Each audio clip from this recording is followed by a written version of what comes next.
Your car wash sign. Yeah, bring hope. Me. Everybody needing hope, aren't they? What kind of reactions have you saw today? Seeing the same thing? Nobody's throwing dead chickens at you? What kind of reactions are you seeing from people today? And have you been looking at people's faces today? What kind of reactions are you seeing?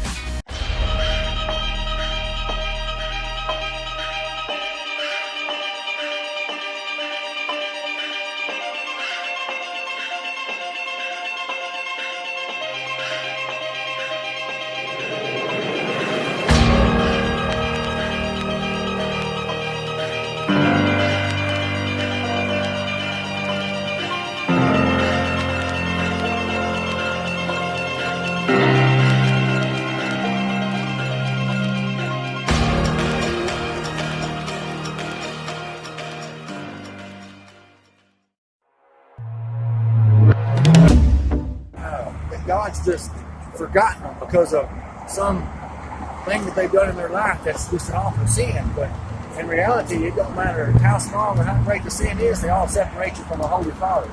And there's people out here that I know are driving by that are thinking in their mind and in their heart that there's no chance of them ever returning to God or having a part in a salvation that He offers so freely.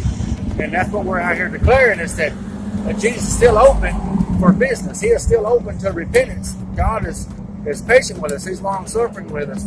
Peter says, not wanting anyone to perish, but everyone to come to repentance. So, who are we to tell God who's worth His patience and who aren't? Or who are we to tell God who He's worth suffering for and who isn't? So we're out here to declare to everybody that God is patient with them. He's long-suffering, wanting them to come to repentance no matter what they've done.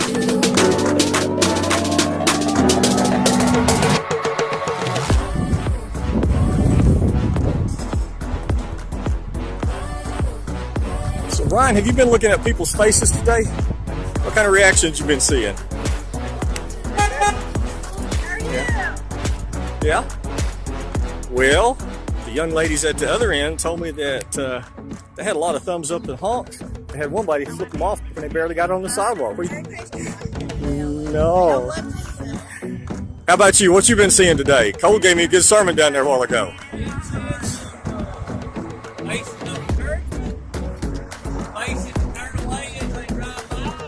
Look at you. So overall, I said that's a wonderful day. And God's working in your lives. Both sides, if they won't drive by. Most of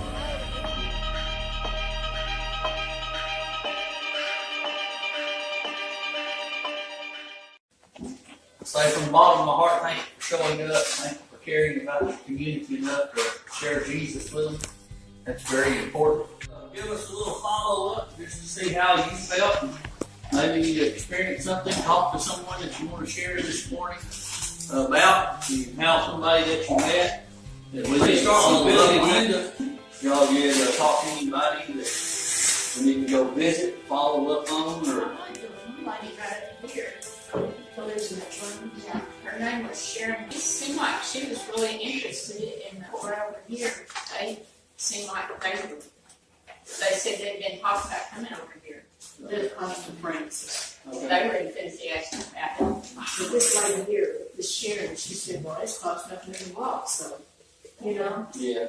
I enjoyed it. And we did. The experience is good.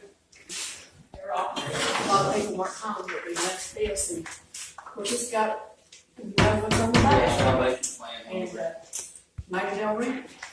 So, Would y'all go again? yeah. Matter of fact, we missed a bunch of houses. We thought, well, we need to go there, you know. Two went door knocking, everybody else was down on Jackson Street. Anybody got anything you want to tell us? It wasn't as intimidating as I thought it would be. Now, if I had to say something and be confronted, I would probably be a little bit more nervous. But totally fine.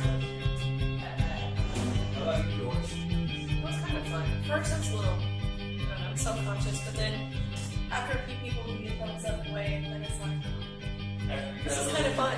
After you got encouragement, it was all right. Miss Emma, how was your experience? like I told Darcy and come over here, that I'm tired of just going to church and not doing something for the Lord. I really am. As far as today, and I'm always blessed. And I don't know why, but I was standing there probably 20 minutes, and I just started crying, thinking about the people, you know, and I thought, if we could make a difference today and somebody going to hell, they would remember something that some sign we had, you know. So I was blessed. And I never realized how much people's reaction, and this will help me, I think, for the rest of my life, their reaction when they did thumbs up, how much that hurts you. You know, it really does. As a young person, how did you feel out on the street? At the beginning, was pretty nervous. And then seeing everybody leave wasn't that bad. Until you see a person flip you off and you kind of get mad. But other than that, Lindsay, how about you? Same. The same? Lindsay was at the very end when they got put off by somebody. They need some Jesus. So I was holding the sign that said, "Obey God." Go ahead. it said main only job was to obey God. And a lady went by and said, "I obey myself." She did. She said that out of the window real loud. She said, "I only obey myself." So as a young man, was it have to be a little humbling to get out there? Yeah, it had a little bit of Jesus. A little bit of Jesus to get out there? Yeah. The Apostle Paul said some words when he was speaking, and he said that when he was in prison, it said that his message reached the palace, and because of his imprisonment, it done something. He said it emboldened the other people to get up and begin to minister. So moreover, as we was ministering to people that we were needing to reach Jesus with, my prayer is all the people that done thumbs up, that they'll want to get out and do something for Jesus. Seeing the church come together and hearing these testimonies is a blessing for me. It gives me something to look forward to. You know, like over at Central, maybe this is an encouragement for me to maybe ask them and to share y'all's testimonies with them, and hopefully it will motivate them to want to do something over at Idlewild, you know. It didn't bother me a bit to get out. If they don't like my look, they can get out and try to change it. I say when you're out on the street like we were today, it's more over taking the Word of God more out as a mass project. I didn't count how many cars went by us in 30 minutes. There were a lot of cars that went by that read that Jesus was born a Savior or to fear God or something. I mean, you look at reaching a whole community. For the time that we spent, an hour and a half in 2 different locations, I would say we probably ministered to over 500 to 750, a steady stream of cars most of the time. Amen. And if you just think of how many horns that honk at you and thumbs that went up, if we could stretch people from one end of the duty limit to the other end, just holding up or standing up something for Jesus, what would the reaction be if someone lost had to drive through 3 miles of that? Right. And maybe in a month, we can plan another deal going back out door to door and getting back on Jackson Street. Maybe we can get 10 more people from the church to go with us next time. And we can add to the door knocking group, add to the street ministry group. But I think this is what it's going to take for Hugo to be affected by Jesus. It's going to take people getting out and taking Jesus to Hugo. Well, I had wondered how we were going to reach the people. If you'll notice, a lot of people are gated and we can't get in there, you know, and how we were going to reach those people.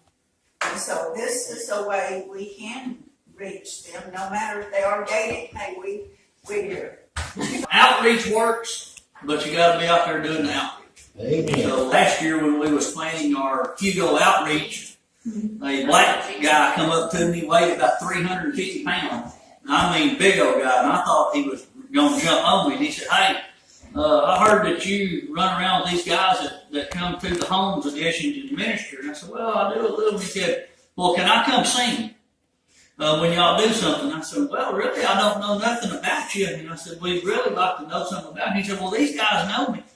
And I said, well, how do they know you? And he said, well, he said, they was down there cooking hot dogs one day and preaching. And I went out and got a hot dog. And he said, I made Jesus Lord and Savior. And he said, they baptized me there in the middle of the home edition in an old tub. And he said, I've been serving God ever since and singing. And, one little funny story, we was over in front of AutoZone. I watched this biker, he was kind of rough looking come out of AutoZone. He was looking over a little bit toward us, and he had a bunch of garb and stuff on, and he looked a little scary. And he turned that motor striker on, and I thought he was going to maybe confront us, but instead he flipped that Jesus music on. And so God's not there, just blared as loud as you could hear it going just some more. And he went off to still playing that music. my prayer is all the people that done thumbs ups, that they'll want to get out and do something for Jesus. Well, it was great because who said that if getting more Christians to do this kind of stuff. I mean, I never could do this when I was Ryan's age because I wasn't even saved at that time, even though I went to church. But you hear these stories where you just got one or two Christians, other Christians will attack you. But, the more you see other Christians doing this, it kind of can spread and get them involved. They're sort of asking you, why are you out here on the streets doing this? Well, you should be out here with us doing it, But, we need to encourage Christians, other ones, seeing what we do, maybe get on the board and ask us, why are you out here doing this and embarrassing us? And then plant those seeds in those people that's never heard the gospel or some's going to just outside and just reject it, but some's going to be open to it. I think with 3 churches still in this today, a seed should have been planted somewhere within someone's heart and mind, and I pray that it does.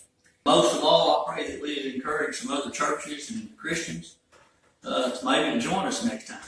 I see something here that really encourages me, and I think I see, it makes sense to me, is you having been out and done this several times and been places and you've been out street preaching, you're the pastor of this church, you come and you share, your testimony, your witness, and what goes on with you to your congregation. So we read about it in the Bible. As a church, we can teach that or whatever, but you haven't done it and you bring it back. I think that's why they said it wasn't as hard as they thought it was. Because